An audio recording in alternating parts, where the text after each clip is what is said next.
नांदेड़ की मारूफ शख्सियत doctor M A Abbasi ने सरगर्म सियासत में कदम रख दिया है। डॉक्टर अब्बासी वंचित बहुजन आघाड़ी से असेंबली के लिए टिकट के दावेदारों में शामिल हो गए हैं। वंचित बहुजन आघाड़ी के टिकट पर असेंबली इंतखाबात लड़ने के ख्वाहिशमंद उम्मीदवार और शोबे तिब से ताल्लुक रखने वाली नांदेड़ की मारूफ शख्सियत डॉक्टर एम ए अब्बासी ने वंचित बहुजन आघाड़ी को मुसलमानों, दलितों और पसमानदा तबकात के लिए एक नेमत करार देते हुए मुसलमानों से अपील की है कि वो हर हाल में वंचित बहुजन आघाड़ी का साथ दें।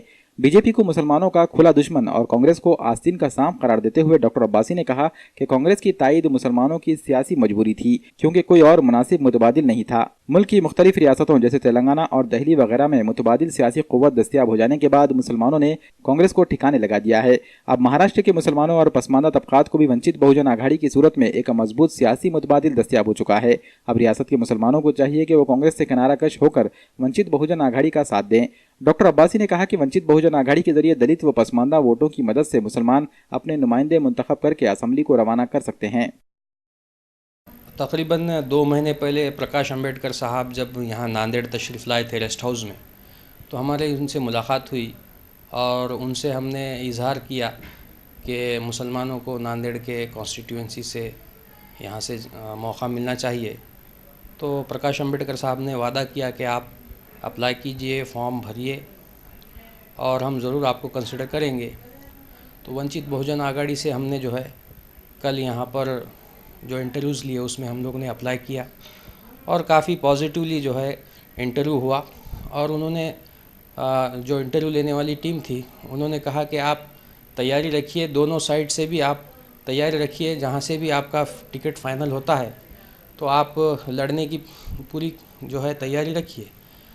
अब हमने भी जो स्टडी करके के ये इस फील्ड में हम लोग फॉर्म भरे हैं कि ये होता है कि नांदेड़ की हिस्ट्री है, चाहे हम हामिद सरवरी साहब की मिसाल ले लें या फिर हम समद सेठ की मिसाल ले लें या फिर हम गफ़ार भाई की मिसाल ले लें।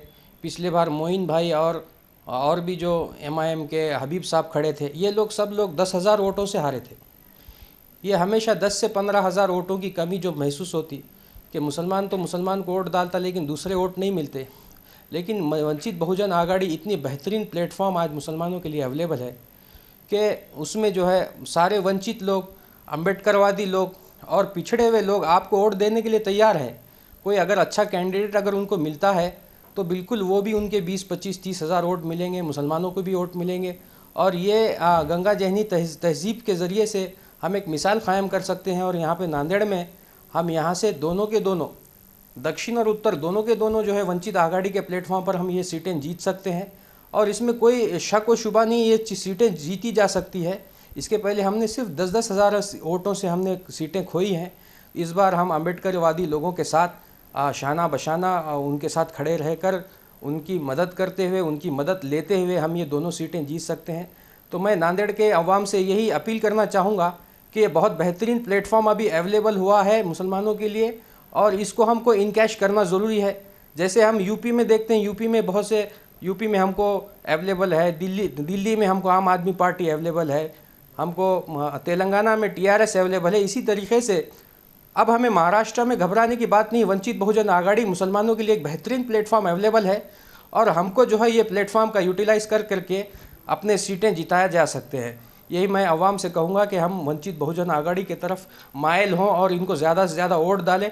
और लोगों पर जो है जो लोग अफवाहें फैला रहे हैं कि वंचित आघाड़ी B टीम है, C टीम है, ये सब अफवाहें हैं। हमें इस प्लेटफॉर्म का इस्तेमाल करके हम जो है मुसलमानों की फलाह व बहबूदी का काम कर सकते हैं।